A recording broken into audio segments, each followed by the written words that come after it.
Ano? to get it moved. Sir, yung ano po, committee report sabi niya, pirmahan po ninyo para gumalaw na, sir. Hindi ako pumipirma ng partial report. Okay na po. At hindi walang signal. Wag nating ilihis yung ano. Ang sinasabi ko, hitting me back. Walang issue yun. Ang ating linawin ay yung hinahanap ng taong bayan. Nilimas ang kabang bayan. Gusto kong ulitin yun. Okay? Kung ang gagawin nila ay puro lang hit ng hit ng hit, okay lang sa akin. Sawang-sawa na ako sa hit na yan. Hindi na ako tinatablan yan. Pero wag natin kakalimutan ng taong bayan. Lahat ng sinabi ko ron na dapat puntahan niya, sapagkat yun ang sinabi niya, lahat ng ebidensyang kakailanganin, pupuntahan natin. Ang dami ko sinabi sa aking privilege. Kung sino-sino ang dapat napuntahan. Di ba? Hindi niya sinagot. Sir, sir, no comment dun sa mas pogi daw siya, sir. Salamat, sir. Nakikita mo naman, di ba, kung sino? Kayong lahat ang arbiter. Kayong lahat mali namang mata nyo. Di ba? Lahat naman tayo may elastic limit di ba? Para tayo rubber band din Pag dumating na sa malapit sa breaking point, ay preserve ko na yung breaking point. I will have to respond. Yun. So, marami tuloy na i-reveal tungkol sa mga shortcomings niya. Sabihin na lang natin. Ayoko sabihin kagaguhan. Pero shortcomings would be a better word.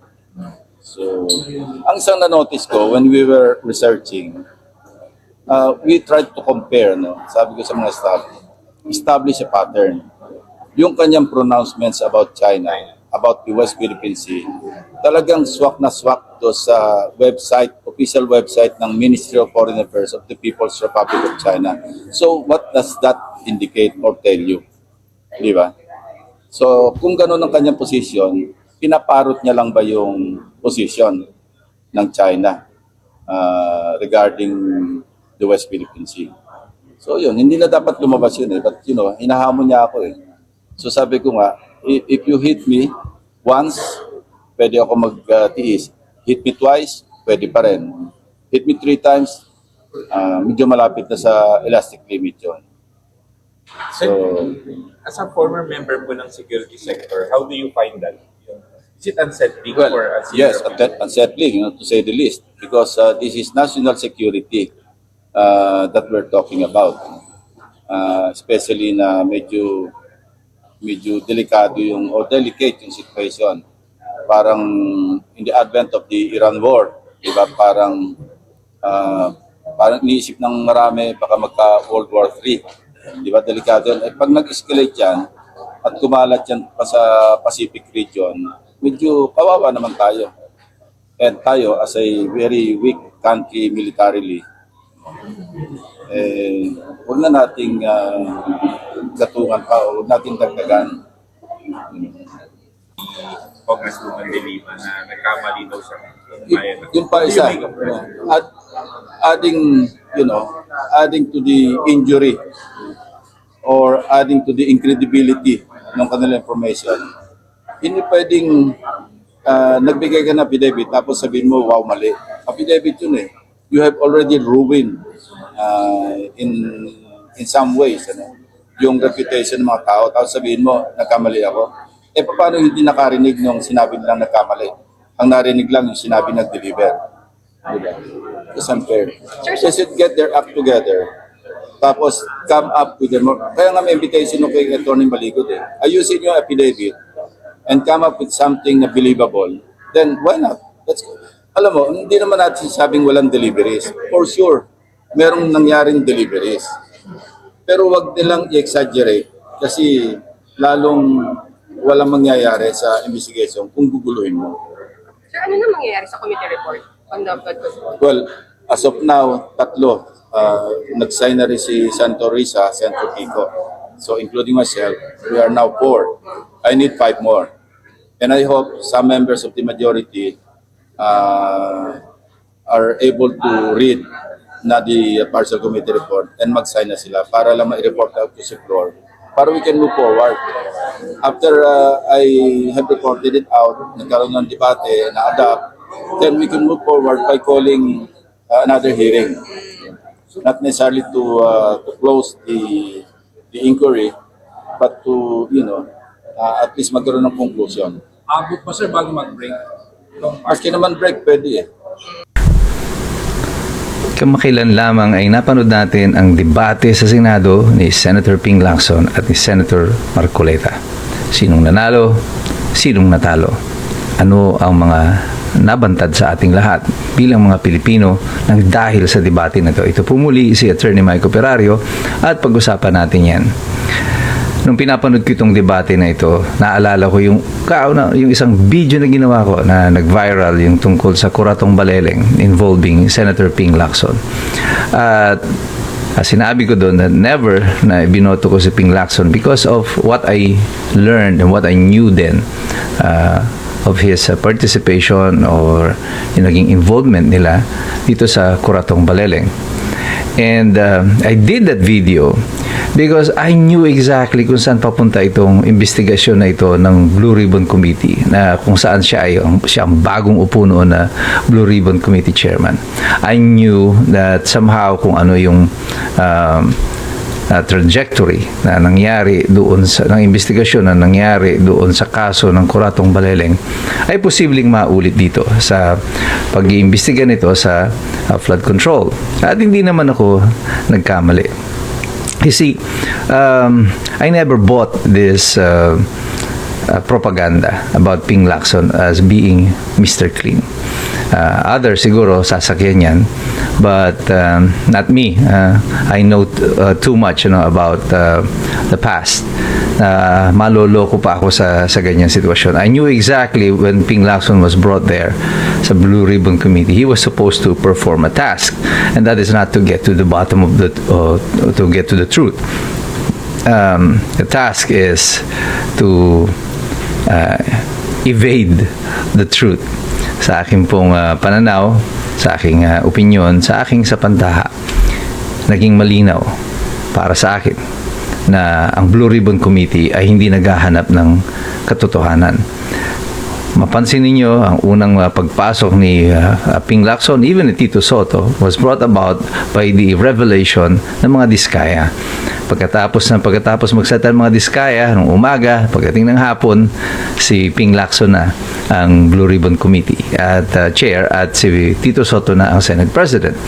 And things turned so wildly, tungkol sa investigasyon dito sa flood control.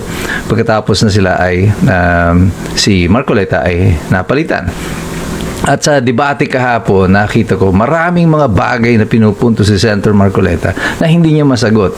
Lalo na yung kanyang tumungo ang diskusyon tungkol sa mga bersamin na ang ipinipilit ni Ping Lacson ay hindi naman daw binanggit si Bersamin doon sa affidavit nila Bernardo or kahit doon sa transcript. But the important thing is, siya mismo ang nagbanggit kay Bersamin. Nung tumutungo na ang investigasyon kay Bersamin, kay Pangandaman, at nasa pintuan na ng Malacanang, ito paghingi ng mga kickback, siya mismo ang nagsabi, may personal siyang kaalaman, as if may personal nga siyang kaalaman. Tapos, later on, it was revealed na yung palang alam niya ay nanggaling lang din kay Yusek Bernardo. At ikinuwento lang ito ni Bernardo sa kanya. At siya ang nagsasabi, ginamit lang daw nila Bersamin ang pangalan ng presidente o para makakuha ng mga komisyon at he can vouch daw. He can vouch. Ibig sabihin, nanunumpa siya na walang kinalaman ng presidente dito. Bakit ka nanunumpa para sa presidente? You're the Blue Ribbon Committee chairman.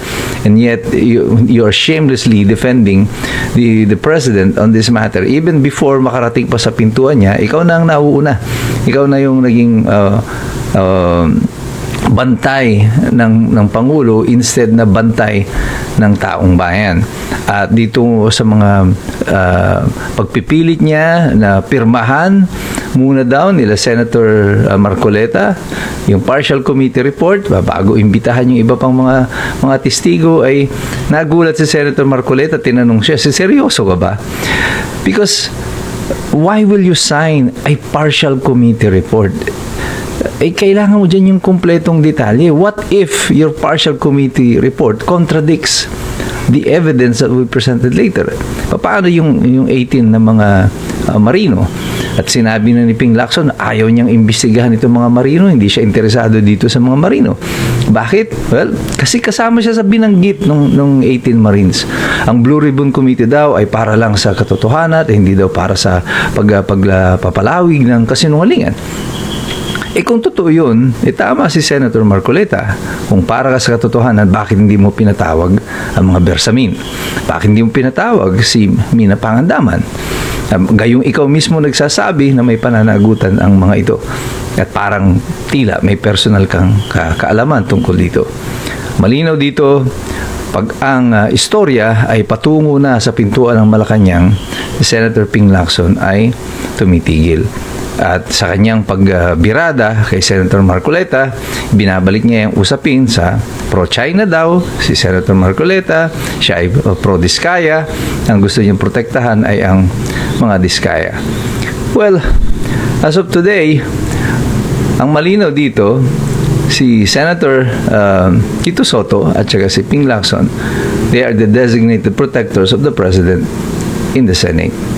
Kaya yung Blue Ribbon Committee hanggang ngayon, walang lumalabas kasi ang gusto niya partial lang.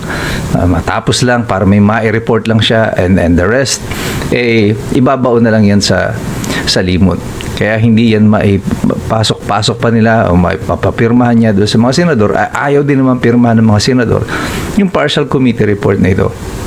One thing that we must bear in mind na pag-isipan ng bawat mamamayang Pilipino is that there are certain truths that are already established. Number one, ninakaw ang pera ng taong bayan.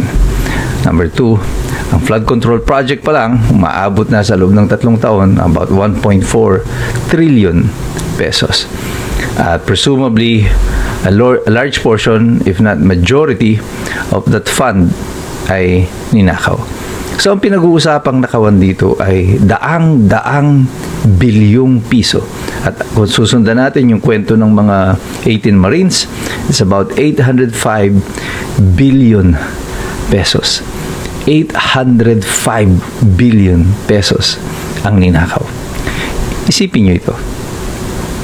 Kung ikaw ang nagnakaw ng 805 billion pesos, gaano kalaking bahagi ng 805 billion na ito ang pwede mong gastusin para pagtakpan yung pagnanakaw mo. At kung ikaw naman ang nagtatakip dito sa pagnanakaw na ito at alam mo kung gaano kalaki ang ninakaw na salapi, papayag ka ba na ang mapupunta sa'yo ay mga barya-barya na lang?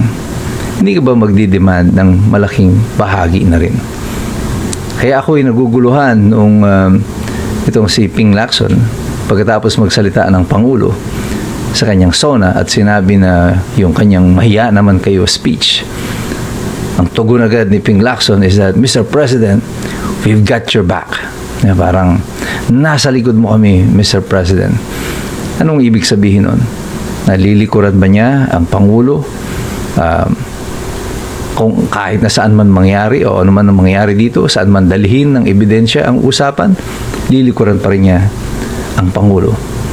Maaring yun nga ang pakahulugan nito, si Senator Ping Lacson lang ang tunay na nakakaalam. Pero ako ay nais ko magpahayag ng aking pasasalamat at paghanga kay Senator Marcoleta sa kanyang tapang na pinakita, sa kanyang dunong na hindi siya napaikot-ikot dito sa Senado. At kahit mahusay talaga at talagang napakainam na ang bawat mamamayan, tayo rin ay nagsisipag-aral kagaya ng ating mga senador, kagaya ni Senator Marcoleta. Kasi alam naman nating lahat, mahirap talagang makialam ang taong walang alam. God bless you. God bless us all. Mabuhay ang Republika ng Pilipinas.